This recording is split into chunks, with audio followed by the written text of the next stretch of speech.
बढ़ रहे हैं हार्ट अटैक के मामले। किसी को मंदिर में भगवान के चरणों में शीश झुकाते आ रहा है हार्ट अटैक, तो किसी को अपनी शादी में कोई रामलीला का मंचन करते करते स्वर्ग सिधार रहा है, तो कोई नाचते गाते जा रहा है। क्यों हो रही है अकाल मृत्यु? कहीं कलयुग तो नहीं दिखाने लगा है अपना असर? कलयुग की वो 5 बातें होने लगी हैं सच। अब मनुष्य कितना भी कुछ कर ले, नहीं मिलेगी लंबी आयु। आशीर्वाद, व्रत, उपवास सब व्यर्थ जाएंगे। विष्णु पुराण में कलयुग के बारे में कहा गया है कि कलयुग जैसे जैसे चरम पर पहुंचेगा, मनुष्य की आयु घटते घटते केवल 12 वर्ष ही रह जाएगी। इतनी ही आयु में स्त्री और पुरुष माँ बाप बनेंगे और बच्चों को जन्म देंगे और बूढ़े होने से पहले ही मर जाएंगे। शरीर की लंबाई भी बस 4 फीट रह जाएगी।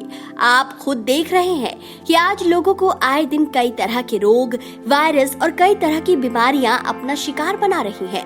असमय होने वाली ये बीमारियां कहीं मनुष्य की घटती उम्र की तरफ इशारा तो नहीं? मित्रों, विष्णु पुराण में बताया गया है कि कलयुग आने के साथ ही अल्पायु में बाल पकने लगेंगे और दांत कमजोर होकर गिरने लगेंगे।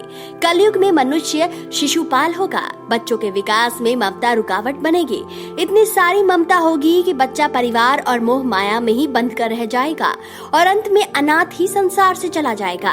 विवाह, मकान के उत्सव जैसे कई छोटे बड़े उत्सवों में पैसा पानी की तरह बहाएंगे, लेकिन पड़ोस में कोई भूखा प्यासा होगा उसकी परवाह नहीं करेंगे। मांस, मदिरा और भोग विलास में पैसा बर्बाद करेंगे, लेकिन जैसे जैसे कलयुग चरम पर आएगा, मनुष्य को बदलते मौसम के साथ गर्मी, सर्दी, बरसात से परेशानी होगी। अन्न पैदा करने वाला दुखी रहेगा, वो अकाल मृत्यु को प्राप्त करेंगे। अन्न का अभाव होगा तो ये स्वस्थ शरीर कैसे बनेगा? और आप सभी जानते हैं कि एक अच्छे स्वास्थ्य और लंबी आयु के लिए पौष्टिक भोजन कितना जरूरी है। विष्णु पुराण में लोगों की निष्क्रियता और आलसपन के बारे में भी बताया गया है। कहा गया है इस समय लोग इतने आलसी होंगे कि स्वच्छता पर ध्यान नहीं देंगे, कई कई दिन बिना नहाए ही भोजन करेंगे। श्रीमद् भगवत गीता के 12 स्कंध में श्री सुखदेव जी परीक्षित जी से कहते हैं कि जैसे जैसे कलयुग आता जाएगा, वैसे वैसे धर्म, सत्य, पवित्रता, क्षमा, दया, आयु, बल, स्मरण शक्ति गायब हो जाएंगे। विष्णु पुराण में बाकी 3 युगों से कलयुग को बहुत छोटा बताया गया है, लेकिन पाप की कोई सीमा नहीं होगी। गाय नहीं दिखाई देगी और अगर दिखेगी भी तो बकरी के समान दिखेगी और दूध देना बंद कर देगी। लोग भेड़ बकरियों का दूध पिएंगे और वो भी कलयुग के चरम तक सूख जाएगा।